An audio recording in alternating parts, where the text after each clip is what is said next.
Hi, I'm Marian Massie. I'm a clinical hypnotherapist and success coach, and I've written more than one book, but my latest book is Miracles, Karma, and Reincarnation, a handbook to purposeful living. Today I'm going to talk about balance. And people wonder, what is balance? How do I get balance? I want to read you a poem I've written from another book of mine called You Are Soul. So, balance. It drives you crazy going from this to that, up and down, inside, then out, pedaling as fast as you can to find out that you are already there or didn't need to go. Total juggling act. At times, all is in perfect harmony and peace. But once again, you're on your way. Growth ever calling your name. What is up, what is down, having to rearrange once again.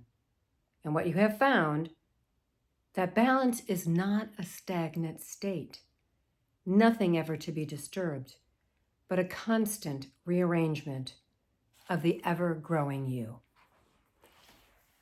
So what I have found in my life is that we are constantly in growth. And what was balanced for me at 20 is not the same thing as for me now, many years later.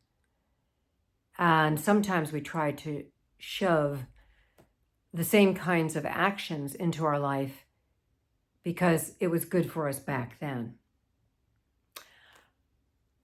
I know and recognize I'm in balance when I have an inner peace, when there's harmony in my heart, and I am making my actions from a place of more love. So how does that correlate to your daily life? Let's say that you're working really hard and you always put yourself on the back burner, no matter what. And I've had clients say, I don't have time to rest. And when I really drill down, they do have time to rest, to take care of themselves. They have put themselves out of balance physically, emotionally, and mentally because they haven't taken the time to rest. They think that they don't have the time. They've created that instead of saying, I want to create balance in my life. I want to create health in my life. And then you get the awareness, the wisdom of what to do that. So many times when you're out of balance, you start to get sick. You start to have arguments. Things, seem in disarray. So the number one way to start to be in balance is to connect with yourself as soul, your true self. I do that every day.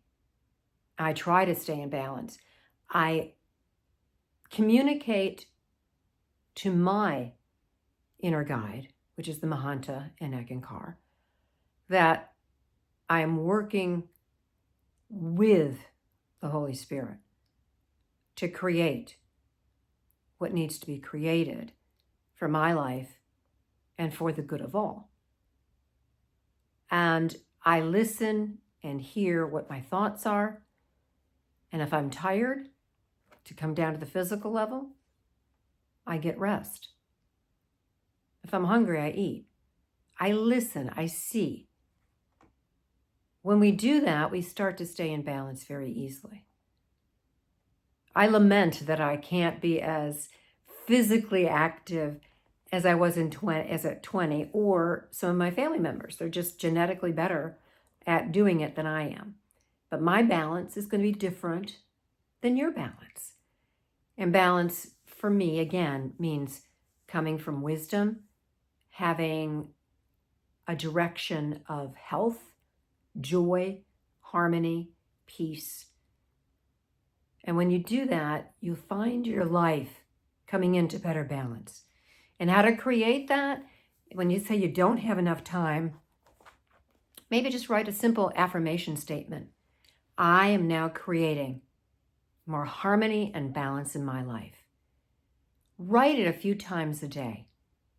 Watch your life. See what happens. See what you can let go. See something you might have to add, like more rest. or let go of maybe people that are taking too much of your time. You're not able to have good boundaries. So all those things make a difference. I talk about it extensively in both of my books. And if you like what you hear, please subscribe and tell others about my channel. I try to take sections of life each day and simplify it. So you may not have to read the book, but that you can take this information and actually apply it. So have a wonderful day, and may the blessings be.